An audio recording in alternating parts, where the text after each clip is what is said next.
religious divisions.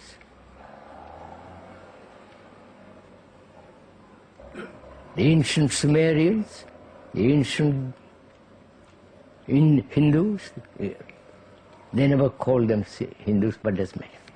And the Egyptians, and from the 40, 50,000 years, we are still, after evolving, we are still primitive. Time is going on. Time is a movement. So, the future is what we are now. Right? We'll have wars. Now we know how to kill millions of people at one drop. We hate each other. We compete with each other. We are angry with each other. Seeking sexual fulfillment or different forms of fulfillment. They have done this, you understand? And we're still at it. And the future is still what we are now. So the future is now. Not the seeds of it, the actuality of it. So is it possible to radically change all that, not allowing time at all? You understand? No, you understand my question? Time has not changed us. Evolution has not changed us. Different organizations has not changed us. Different religions has not changed us. Suffering has not changed us.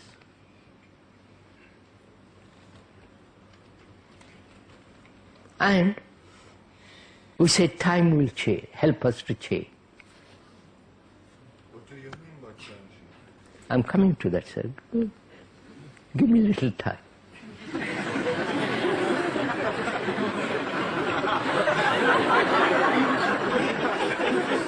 A little time.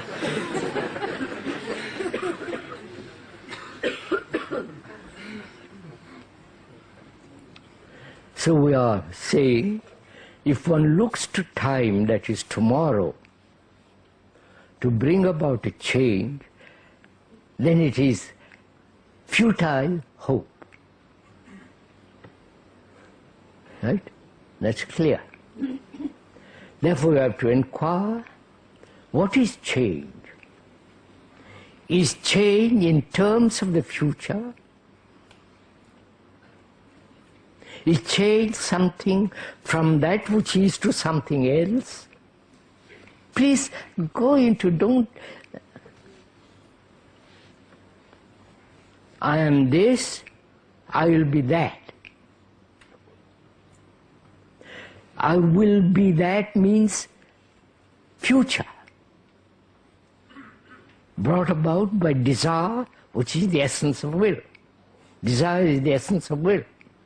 So you say, I will do something later. I will change gradually. Right? This. I hope to become noble. I'll get rid of my opinions. You follow? All that implies that you are looking to time to change.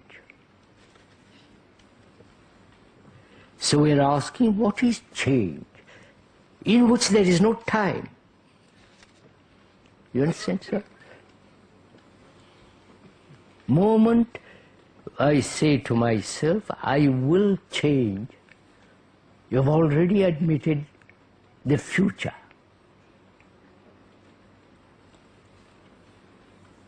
Right? I will become, I will change, I will flower, I will love. All that admits time. And time has not changed you. right? Because we have evolved for 50,000 years, and that vast space and experience has no deep effect on us at all. So is there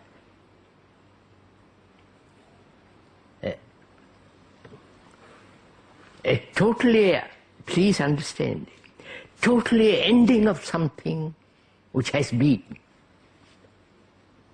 Now, you understand what I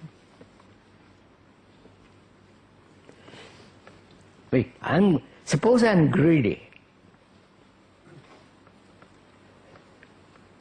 You know what, of course, greedy, envious. Perhaps envy is a better word. I'm envious.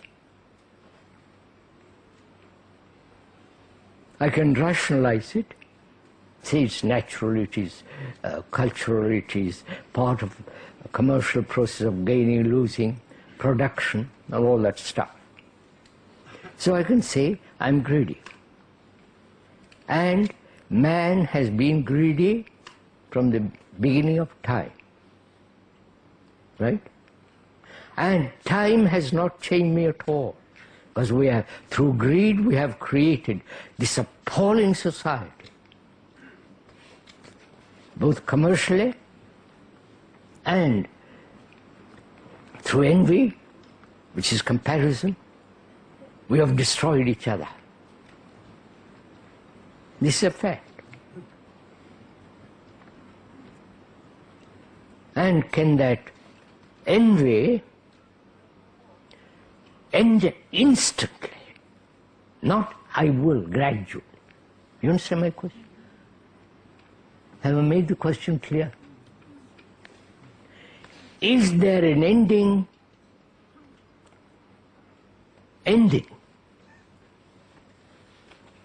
And not a continuity. A continuity implies time.